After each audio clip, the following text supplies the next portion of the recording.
My name is Doone Williams. My name is Doone Williams. It's actually Doone Lupin Williams, but I just have my middle name on Instagram to look really pretentious. My name is Doone Williams, and I live in Oregon. I live in the woods, actually. I've lived in many cities, but I currently live in the woods right now, essentially.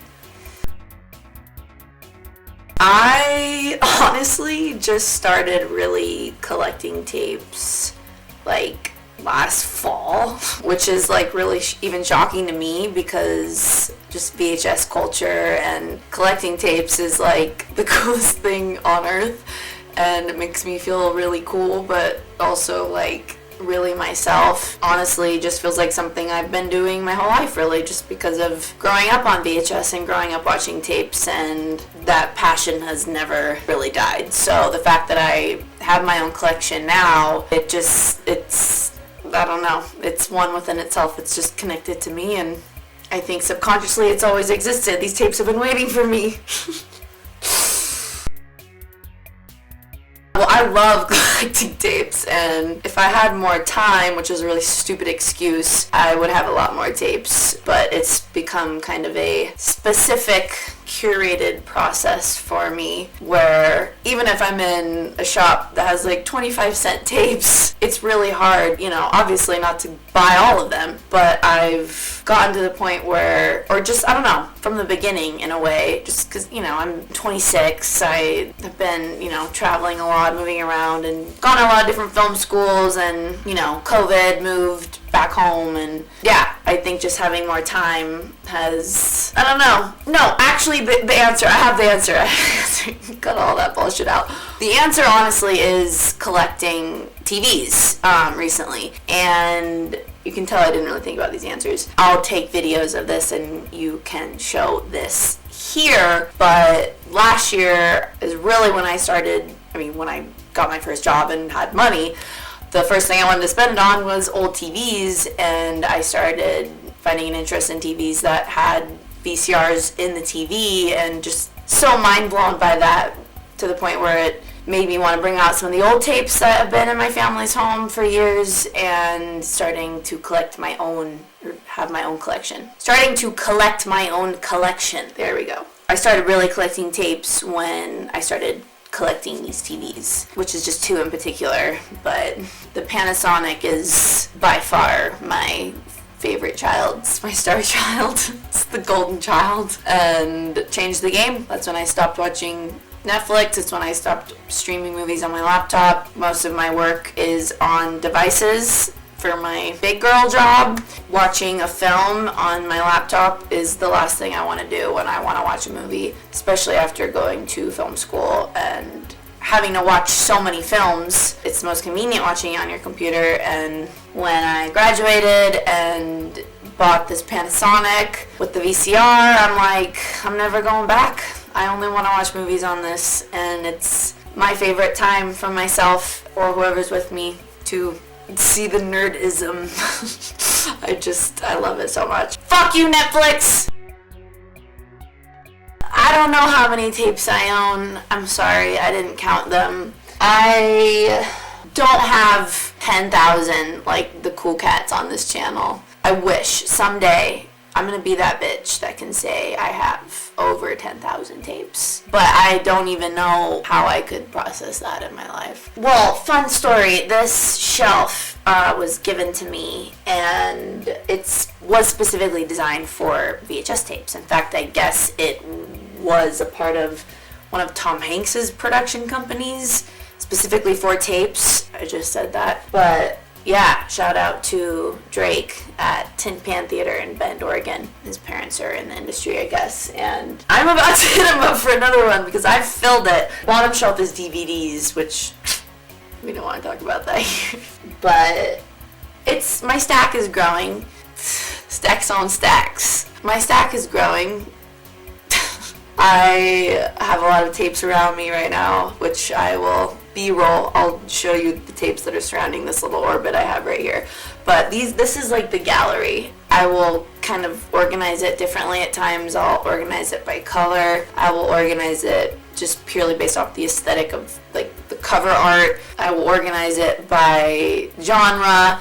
But when I organize it by genre, it doesn't really make sense to me. It like has to look good next to each other. So even if I had if I color coordinated it by genre or something, it still wouldn't make sense. Like, I've gotten a lot of shit talked. I've had a lot of shit talking to me about the way I lay these tapes next to one another, because it doesn't make sense, but it's purely based on the cover art. So yeah, that's that. I don't know how many tapes I have, films, and then I have home movies. I've got like endless amounts of the real Mac Daddies, which is, these are the prizes. This is the true art. I love, even if I'm just buying a tape that's blank, just this box alone, it makes me really happy, and I want it like on a bedspread or a shirt. Just the, it's art. Performance high grade. Yeah, I collect a lot of just the... And some of these I've bought, and some of these have been in my home, probably, or my family's home, since before I was born, which is prehistoric times. Just kidding, it was early 90s. 90s baby, watch out. I know, be jealous. I'm just gonna say it's a plethora of aesthetics, plural. Plethora of aesthetics. And I'm very satisfied with my number. And like I said, there could be a different time in life where I'll have a gallery. Like, my walls will be covered in VHS. It's not going to be a VHS room. It's going to be a VHS union with my bed in the middle and a bar. I feel like I'm talking really fast. Slow down. Jesus Christ.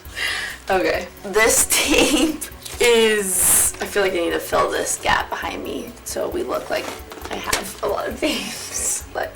I do. It's not a secret. I'm known for it. People look at me like I'm a freak. Okay, so this is my rarest tape, and I will take footage of this, so you can insert that here. This is a tape of my characters that I used to do when I was a young lassie. That's me. I was probably 7, and this is me doing some New Jersey woman, and the skit was called Get Your Footlongs, but your is spelled Y-E-R. This is me as well. Seeing this on camera is really weird. Yeah, that's me with a beard and a goatee, which was Sharpie on Scotch tape. And this is a Scotch tape too. Ah! I have lipstick on my tooth. Yes, so when I was young, I was very obsessed with the word pupil, and I would do these skits, and I was very serious about them, and my acting was very much, looking back, it was quite a psychological experiment. I was really obsessed with the word pupil, and this tape is called Pupil Doone.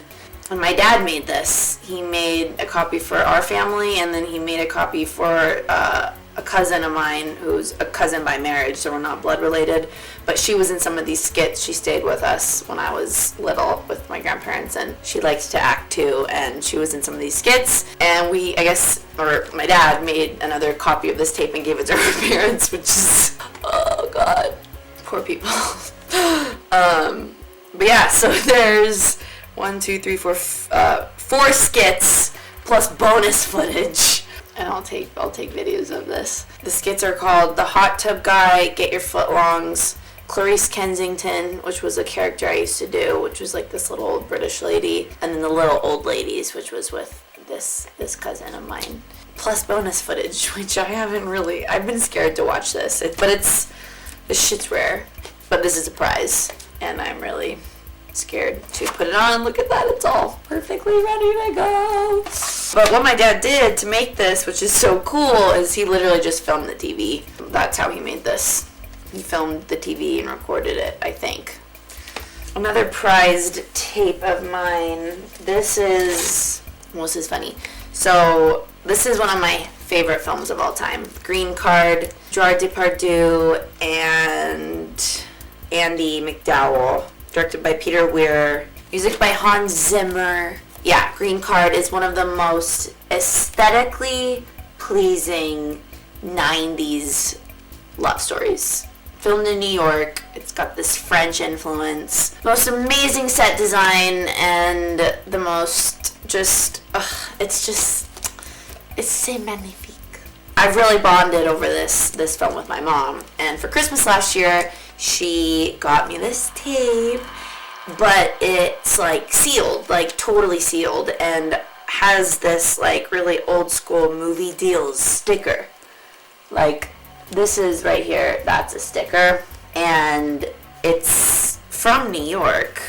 And this movie was produced and distributed in New York, and it's still got like the Touchstone sticker on it. It's got like the Touchstone home video sticker and the stock number and the proof of purchase sticker on here.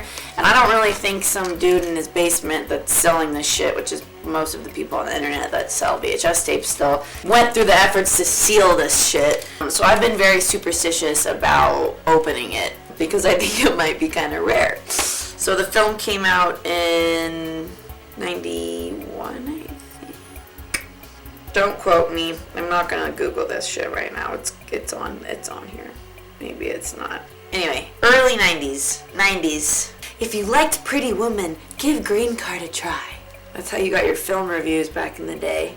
The story of two people who get married, meet, and then fell in love. Like, that's funny. They get married and they meet when they're getting married and they fall in love. So I guess I should maybe say the storyline a little bit. So Gerard Depardieu moves to New York City. He's from Paris and gets a green card, marries Annie McDowell. Annie McDowell needs him in order to buy this apartment that has this amazing greenhouse in it, like on the top of this gorgeous old brick apartment building in like the middle of Manhattan, it looks like. She needs this greenhouse. He needs the green card to start his life in New York, and they start getting questioned and tested by these travel people, government, travel, police, is that the right word for it? It's lawyers, nonetheless, to see if they're really indeed in love, because it is known for foreigners to marry random strangers in the States, and vice versa, to live in each other's country. They end up falling in love after having to fake that they're in love. And it's just, darling, it's so beautiful. And again, soundtrack by Hans Zimmer, sold. But anyway, so I found, this is funny, I found Green Card shortly after, again, I was gifted the sealed, and I bought it. So I can watch it. Because I can't watch this because I'm superstitious as so now I can watch it, and it's great. It's probably the best film ever to watch on VHS. Like, that 90s aesthetic is, like, 90s New York, just green and Frenchy and, you know, East Coast rainy vibes. Ugh, it's such a vibe. So I have two, and they're pretty much the exact same. So this is a prize for me for sure, just because this was my favorite movie all the time, and I probably, if you had asked me last year what's the tape I want the most on VHS, I would have said Green Card, and I got it, and I think it's rare. It's probably not, but I think it's rare, and I want to open it, and so I now have two, so I can watch this one. To me, I literally just got this, and this is something that I'm gonna have. I know I'm gonna hold on my whole life, no matter where I'm at in life. This film was recommended to me by a very dear friend who I consult in a lot about my work and my projects, and I have a huge passion for music and music documentaries and music films, and this I just ordered and spent a lot on shipping so I could get it. I think it came from Canada. And it's called 1991, The Year Punk Broke. And this is a David Geffen production, David Geffen home video, which no longer exists. And it's all live performances from Sonic Youth, Nirvana, Dinosaur Jr., Babes in Toyland, Gumball, The Ramones, directed by Dave Markey, and edited and filmed by him. It's essentially just a bunch of live performances and like candid behind the scenes footage of these bands together on tour in Europe. So it's literally all filmed in like Germany. Like all the shows, I'm pretty sure, primarily in Germany. And it's at the beginning stages, like especially seeing the footage of Nirvana, like they're such babies. Like, I mean, they were always babies, but this was their first European tour, and it's just so cool. And it's, you know, I shoot a lot of live shows, and I wouldn't say it's a challenge, but I'm definitely always trying to think of ways to make it more interesting to cut and splice and edit a live show where it is maybe a little bit different from what was exactly happening, you know, me just documenting it and showing it exactly as it was documented.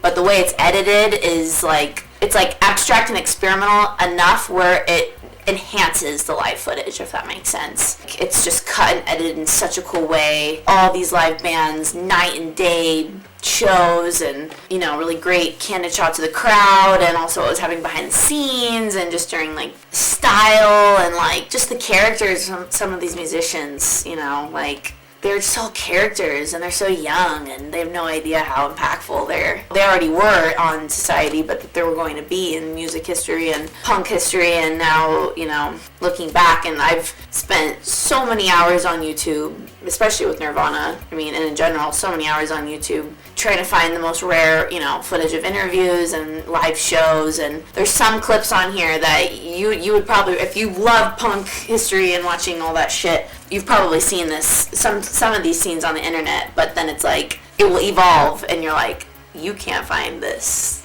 Like, this some of this shit is not on the internet. And for someone that's, I don't know, my Gen Z, millennial, I have no idea. I don't give a fuck. But this is rare. And I love this kind of collage style font. You know, I think it's kind of trendy right now. You see this on a lot of blogs and GIFs, and here it is, fresh and raw. This came out in, I think this came out in 93? So it's about 1991. It's so cool to see live performances, you know, turned into such beautiful pieces of art. Another rare tape, and this is a big shout out here, Lunch Meat VHS, one of their latest tapes that they made with the latest and greatest and Jewish bad boy, bread boy, Michael Myers. This is his new tape with Lunch Meat, and it's all of his music videos and his comedy, and really cool bumpers by SkyCorp Entertainment from LA, and they're still like shooting cheesy ass commercials on VHS and making them look like they're from the 80s and 90s. But I just love this. Like, this is what I love about Lunch Meat. I mean, they make tapes look like candy. Is this not like a banana Laffy Taffy or something? It's just so fun. And I remember that's when I was really gravitated towards Lunch Meat, is when I saw that they printed yellow and blue videotapes for the Last Blockbuster documentary. It blew my mind. I'm like, what? And not only do they do that, they do like zebra print and crazy patterns. And shout out to Josh, you're the shit, who was also on this show. But yeah, this also looks like a lemon. I like it. Like, the tape looks like lemon wedges, and it's like a lemony yellow. Yeah, Michael's a homie, and I think his art is super cool, and, you know, it's kind of got that clamshell vibe, like the Disney tapes, you know, like the classic big guys. For those of you that don't know what clamshell tape is, a lot of my followers don't. It's kind of got that, you know, Cartoon Network vibe, or this could have been Nickelodeon or something. I know that's such a compliment to you, Michael. It is to me too, to say it to you. I'm honored to say this to you. Yeah, it's just great. The fact that this shit's coming out in 2021 makes me really happy about the times, which, you know, there's diamonds in the rough, and the fact that people are still doing shit like this together in a time of digital waves and our eyesight consistently decreasing due to the amount of devices we stare at all day. That gives me a little bit of faith in humanity. Just a little. Those two are pretty rare, besides probably my the home video of my birth, which we don't have to get out. But yes, that is on VHS, shot by my uncle, and he was like 16. Cue the crickets. I'm assuming this is the tape I really want. I've been on a long hunt for The Shining, and I could probably go on Amazon or Etsy or eBay and find it, but that's too simple. That's cheating the system. So I will find it someday. I will come face to face with a tape of The Shining by Stanley Kubrick with Shelley Duvall and Jack Nicholson. It's definitely one of my favorite movies of all time. I have it on DVD. I got it at the Oregon Film Museum this summer, which, for those of you who don't know, parts of The Shining was filmed in Oregon at Timberline Lodge. So it was really cool to buy this. Again, didn't get this online. Bought it in person at the Oregon Film Museum, which is a relic of history. So where the Goonies was filmed, or in Astoria, the Oregon Film Museum is in Astoria, and Goonies was filmed there, all of Kindergarten Cop, parts of like Black Stallion. Anyway, The Shining. I probably would have said The Doors by Oliver Stone. One of my favorite movies of all time. Don't ask me why, it just is. Kyle MacLachlan. Such an underrated Ray Manzarek. Like, really underrated Ray Manzarek. And I found this one in Astoria as well. This movie changed my life when I first saw it when I was like 16. Still, 16, I saw this, and I mean, it's just creepy how much Val Kilmer looks like Jim Morrison and sounds like Jim Morrison. It's kind of the same situation of Jamie Foxx and Ray. It's just like sometimes these actors get casted to play these musicians who have passed, and it's almost like an extraterrestrial experience to witness, especially after something that's been shot so many times, and you just see the organic energy come out of it. Like, it's literally like these artists that have passed are just bleeding through them, and it's that, and it's like a documentary, but these are not. These are all actors, and yeah, Kyle MacLachlan plays Ray Manzarek, the keyboardist of The Doors, and Meg Ryan, a very, very, very underrated performance by Meg Ryan. She plays Pam. Oh, it's just so beautiful. Like, it really makes you feel like you are in LA in the 60s when the Doors were becoming the Doors and becoming a door of perception for everyone that was impacted by their music and by Jim Morrison's performances. And it's just shot so cool. You can tell I went to film school. Cool, rad, dope. That's all you need. Hopefully I can use that in my dissertation someday. Yeah, The Shining. Shining, Reefer Madness, came out in 1936. A film all about pot. They're smoking it, they're smoking dope, joking, black and white, just la-di-da. It's just so casual. It's all about smoking pot. Came out in 1936, pretty sure.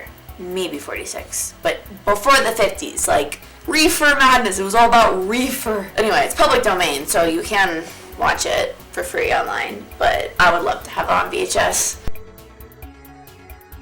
Oh gosh. I mean, like, again, this is why there's hope in humanity for me. Since I've started being really open about my VHS obsession, and since I've started shooting on camcorders and high 8 tapes, I'd just say my favorite part about the tape community is its inclusiveness, and everyone is so supportive. It's not a matter of how much you're advertising what tapes you bought, or how much you know about film, or if you know how to digitize, or if you know how to convert this shit and that shit. Like, whether you're a video artist or just collecting horror tapes or workout videos from 2002. Everyone's very appreciative of one another, and it's cool because you see who's collecting what and like what's still out there, and that's why it's so cool to find brands that are still reproducing things and distributing things on video cassette. But yeah, it's a total community, and it's unlike any other community that you go to film school and you're obviously with a bunch of film nerds, and it's great. Like, that's why it's so cool to study film, because you're just talking about movies all day and connecting with people on movies and how to make movies. It's just, this sounds so cliche. It's so nostalgic. It's so comforting. And, when you meet someone that still watches things on VHS and has a VCR, or, it's so common to, like, especially, being in your 20s, and it's very rare to connect with anyone my age that collects or that prefers to watch things on VHS. But even, the fact that I'd say like a larger part of this demographic, or like this audience about collecting, or this audience regarding collecting VHS, it's older. Granted, like they got to experience the heyday of it more than I even did. I was born in 95. It doesn't matter. It's like there's no age when it comes to it. It's just these genuine little time capsules, and you don't get the trailers that came out that year when you stream things on these streaming platforms like Amazon Prime and Netflix. You don't get like the deleted scenes and the special features, and sometimes you'll get like the director's commentary and interviews with the actors, and tapes were like an experience, or they are an experience to watch. You literally go back in time, and what's super trippy for me is like I'll watch tapes that I've had since I was little. It feels like deja vu. What a, exhilarating experience it was before the movie even started. And now you can't get that. And that's also what's so cool about going and seeing a movie in theaters still is, like I remember growing up going to movies. Going to theaters was also just as cool because of the fact that you got to see what else was coming out. And back when, advertising was much more in person and there wasn't much, digital media. Now we always know what's coming out because it comes up on our phone, all the time, if that's what you're following. But back when that didn't exist, going to theater was also a way to see what was playing and get you excited to see movies that are coming out. That definitely still exists. Like, that's why you should definitely still go to the movies. Like, I get so excited to just watch the trailers. I'm holding the workout tape. This doesn't have trailers, but it has some serious aesthetics. But, you'll watch the trailers, and it just takes you back. It's a chance to be back in that moment and see, the way advertising used to look like, and graphic design, and, the old retro bumpers. I just love it. It's such an art form. It's truly a lost art, and I always really respect artists that use that and like found footage and make really cool edits with it, because it's such an art form. It was very analog software that was being used, and how all of that stuff was produced, which is just so, I don't know, I have mad respect for that. It's too easy. You can make anything too easy now. Like, that shit took time. Those were like science. Those are scientists, in my opinion. Meaning like out in VHS like video stores. I didn't know if I was going to talk about this, but I would say my very small Eric Rohmer collection. And Eric Rohmer is a French filmmaker, primarily known for his work in the 80s, 90s. And when I went to Portland State Film in Portland, Oregon, one day in the film office, there was a big bin of tapes that they were getting rid of. Same with, for me at least, and I'm sure many people can resonate with this when I go look through for vinyl, or if I have some cash to spend on CDs or, cassettes, and same with video. Like, you'll buy things purely based off the cover art and you won't even know what it's about, like, especially vinyl, right? Like, especially vinyl. You might not even listen to it ever, but if the album art is like a piece of furniture for you, then you're gonna get it. At least I will. So I've got 3 Eric Romers, and I purely picked these out because I thought the cover art was so beautiful. This is Pauline at the Beach. All these are filmed in Paris and the French Riviera, and it's just, the font is so 80s, and he had such beautiful women and just such gorgeous, romantic, sad narratives that were always just so real. Like, not sad and like, makes you want to cry, but like sad, like love is sad. Relationships can be really sad, even if they're beautiful. He liked filming women, and he filmed women very beautifully, but it wasn't, it was just a really cool time because of the era and his influence with like fine art and galleries, and he was kind of referenced as, he did for Paris what Woody Allen did for New York, which, just really created this essence, and it's aesthetic within itself, from the sound design to the fashion and the set design and the dialogue, and these kind of suffering artists, suffering romantic types, and clearly you can see that's what I gravitate towards.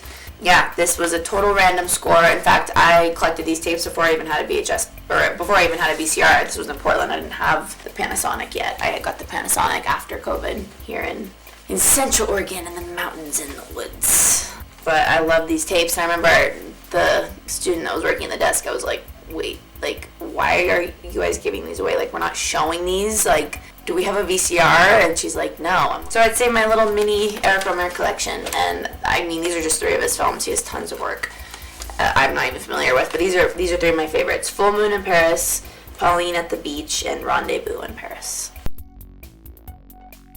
I wouldn't say there's a main genre necessarily. It's, I mean, definitely an aesthetic. Like, if the album art is dope, if it's a good comedy, if it's something that's resonated with home, you know, during my childhood, I'll get it. But I'd say a newer area of genre, you could say, is just stuff that would make really good material for, you know, like a music video that I would do, or that would, you know, something that I would go spend hours diving for on archive.org, you know, to use for a video edit or something, because that's also something I've been getting into, is like actually sampling from a VCR and not doing it online anymore, because I'm trying to go as analog as I can. It's very time consuming, but it's the goal to do it full on, you know, sampled from videotapes. So I've been collecting things purely for that I just know that there will be some goods in there, whether I finish it or not. And same thing when I'm looking through tapes that have been in my house since I was little. I'll find it and be like, damn, there's gonna be some really good stuff. Like, I just found a tape that's history of the radio, and obviously the subtitles on that are gonna be money. But like this, for example, Hawaii Beneath the Surface.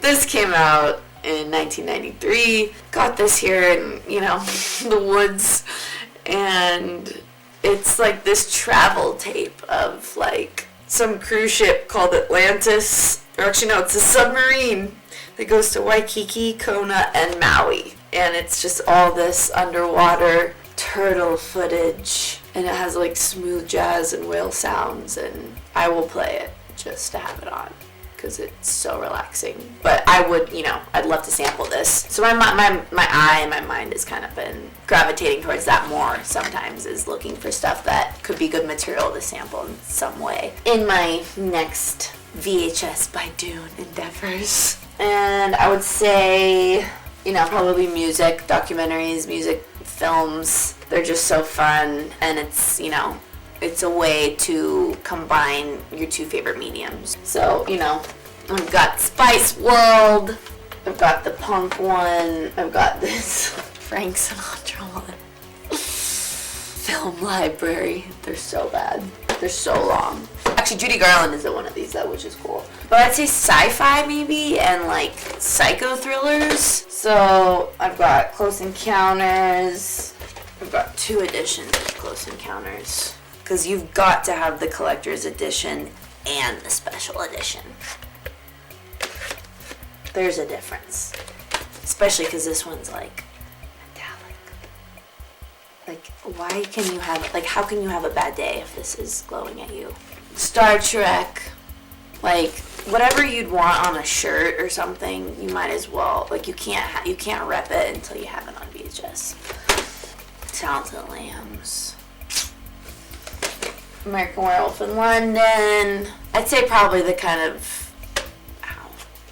I would say psycho thrillers and sci-fi. Sci-fi psycho thriller, which is my life. That's essentially who I am. I'm a walking blonde sci-fi psycho thriller. What Lies Beneath. It's one of the scariest movies of all time. Still freaks me out, but I watch it purely for Michelle Pfeiffer in the 90s. Does for bathtubs what Psycho did for showers. So freaky. Like, so scary. No, like, so minimal too. Like, shit's gone so cheesy.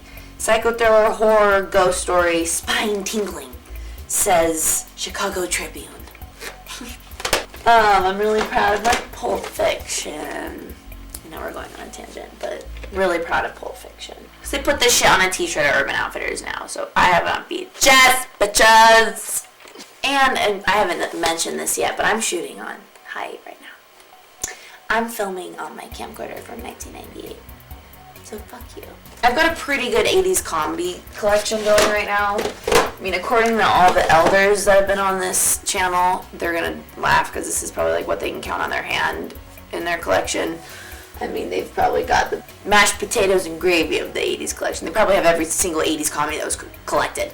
But I'm pretty proud of what I have. And it's the essentials. And that's 90s. 90s and 80s.